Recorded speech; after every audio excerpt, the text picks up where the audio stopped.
Sidang pra-peradilan Peggy Setiawan kembali digelar pada Senin 1 Juli esok setelah pada Senin 24 Juni lalu terpaksa ditunda karena tidak hadirnya pihak Polda Jawa Barat.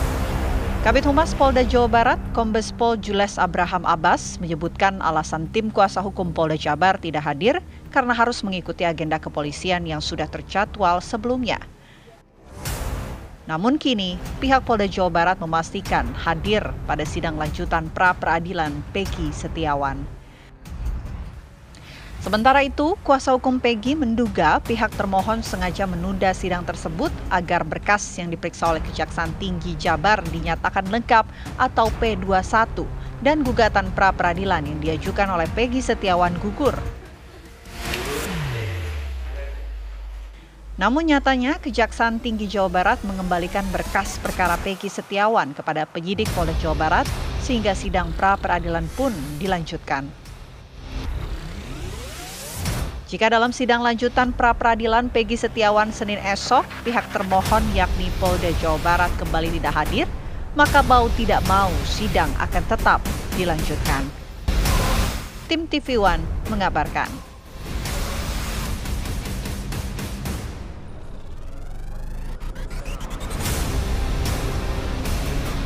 Ya, sidang pra-peradilan Peggy Setiawan rencananya juga akan dilangsungkan pada esok hari ini setelah ditunda 1 pekan ya. Bagaimana persiapan dari kuasa hukum dan bagaimana ahli hukum akan mencermati mengenai hal ini, kita akan bahas langsung. Sudah ada Mas Heri Firmansyah, pakar hukum pidana Universitas Tarumanagara Jakarta. Selamat pagi Mas Heri. Waalaikumsalam, selamat pagi. Kemudian juga ada Ibu Sugianti Iriani, ya ini kuasa hukum dari Peggy Setiawan. Selamat pagi Bu Yanti, Assalamualaikum. Waalaikumsalam Bu Yanti. Waalaikumsalam, Mas Pagi, Barati, Mas Pagi. Baik, Bu Yanti, sejauh ini bagaimana persiapan dari Peggy sendiri atau kuasa hukum terkait akan diselenggarakannya sidang pra-peradilan? Bahkan juga ada informasi terbaru, Kejaksaan ini mengembalikan berkas dari Peggy kepada pihak Polda Jawa Barat.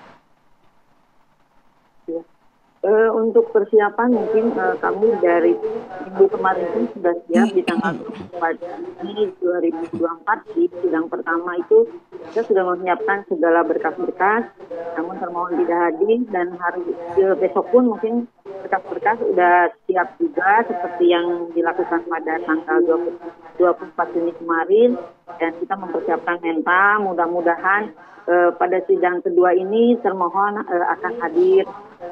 Dan kita pun sangat bersyukur karena dari Kejaksaan bahwa berkas itu dikembalikan dan alasan adalah P21, tidak ada bukti permulaan terkait pembunuhan vina dan Eki sehingga belum memenuhi unsur. Oke, Bu Yanti, tapi kalau misalnya untuk persidangan besok, apakah memang kan sebelumnya kabarnya ada 10 saksi dan ahli yang akan dihadirkan esok hari begitu ya? Belum lagi bukti-buktinya, apakah memang ada bukti baru atau saksi baru yang akan dihadirkan esok hari? Mungkin sepanjang ini belum ada bukti baru, kita tetap mempersiapkan saksi-saksi yang udah kita siapkan sebelumnya dan juga saksi ahli, dan kita juga akan meminta termohon untuk membuktikan bahwa ini adalah error internal atau salah orang, karena Peggy Setiawan yang diduga yang ditangkap pada tanggal 21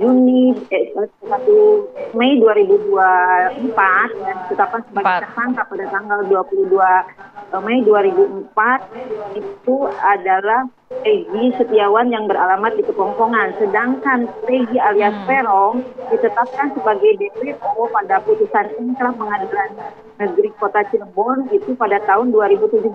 Jadi di sini adalah 2 orang berbeda. Maka kami sebagai tim kuasa hukum akan membuktikan bahwa itu adalah salah tangkap atau error in persona. Seperti itu, Mbak. Oke, saya beralih nih Bu Yanti ke Mas Heri Firmansyah. Mas Heri, jadi dari jawaban mohon maaf, Polda Jawa Barat ini karena ada satu dan lain hal atau mungkin ada kegiatan lain gitu ya yang menyebabkan para penyidik ini tidak bisa hadir di sidang pra-peradilan pekan lalu gitu. Apakah alasan ini bisa diterima dari aspek hukum gitu ya? Karena yang saya tahu kan kalau misalnya persidangan ini kan seharusnya tidak bisa ditunda dan tidak bisa mungkin dikalahkan dengan alasan-alasan lain seperti itu. kalau kita melalui pendekatan yuridisnya, jawabannya ada di KUHP, pasal 203 ayat 3 huruf C ya, bahwa demi kepentingan pembelaan, maka penasihat hukum atau terdakwa itu boleh mengajukan penundaan atau dapat ditunda sidangnya oleh hakim. Ya, selama 7 hari. Nah, persoalannya ketika kasusnya Peggy ini bergulir kan perlu kepastian hukum. Ini kita nggak melihat perspektifnya penyidik ya, tapi perspektif orang yang dikenai tindakan penyidikan. Maka orang ini kan selama proses hukumnya masih berjalan, maka status tersangka itu melekat. Nah, status tersangka ini bukan hal yang mengenakan Mbak dan Mas sekalian, gitu, bahwa ini akan merugikan orang tersebut. Maka perlu dalam pengaturan hal ini adalah proses hukumnya berjalan lebih cepat, agar dari sisi kepastian hukumnya muncul di sana. Gitu ya. Dan yang kedua, alasan yang diajukan untuk tidak hadir itu juga seharusnya alasan-alasan yang setidak-tidaknya bisa kita pahami dalam konteks memang urgent banget gitu. Ya, urgently required lah untuk segera penanganan kepada konteks yang lain sehingga dia tidak bisa hadir di dalam persidangan. Nah, permasalahannya kemarin saya belum clean and clear ya. Apa alasan utama kemudian dari pihak penyidik tidak dapat menghadiri? Kabarnya hanya ada agenda lain begitu ya. Ya, dan agenda lainnya juga tidak spesifik apa.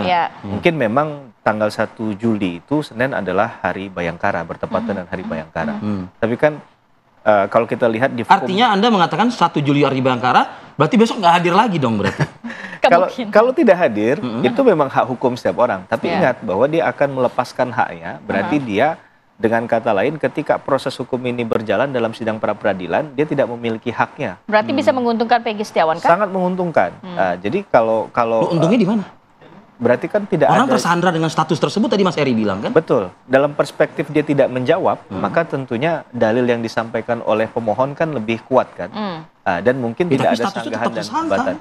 Betul. Karena itu tadi kita juga mau meluruskan bahwa jangan sampai ada mindset kalau ada seseorang mengajukan pra-peradilan itu dianggap dia melawan hukum atau dianggap tidak menerima tidak menerima proses hukum yang berjalan. Jadi ada revenge, nanti ada sistem balas dendam. Karena ini yang perlu kita luruskan bersama, itu hak hukum dari setiap warga negara. Dan perspektif yang dipakai itu harusnya equal. Tidak ada yang lebih dominan di antara yang lain kan. Kalau dalam perspektif ini maka dikembalikan posisinya sama. Bahwa setiap orang yang dikenai tindakan hukum pun sebenarnya punya punya kesempatan oleh konstitusi kita diberikan untuk berjuang membuktikan sebaliknya. Karena kalau ini proses ini berjalan sampai nanti kepada sidang pokok perkara, ini menurut saya sudah sangat merugikan. Berarti nanti kalau memang dari pihak kepolisian tidak hadir begitu pada sidang esok hari, hanya bagaimana hakim ini melihat bukti-bukti dan juga ahli yang dihadirkan oleh Peggy Setiawan saja. Ya, berarti kan dalam setiap kesempatan yang diberikan kepada pihak termohon tidak ada kan? Berarti itu nanti akan di-skip saja karena kesepakatan. Artinya sidang lanjut tapi sebelah pihak tanpa kehadiran dari pihak yang bersangkutan. Dan tentunya ini harus dipandang sebagai sebuah kerugian ya bagi pihak yang kemudian dari awal yakin sekali bahwa memang proses hukum ini berjalan dengan prosedur yang dimaksudkan dengan KUHP tadi.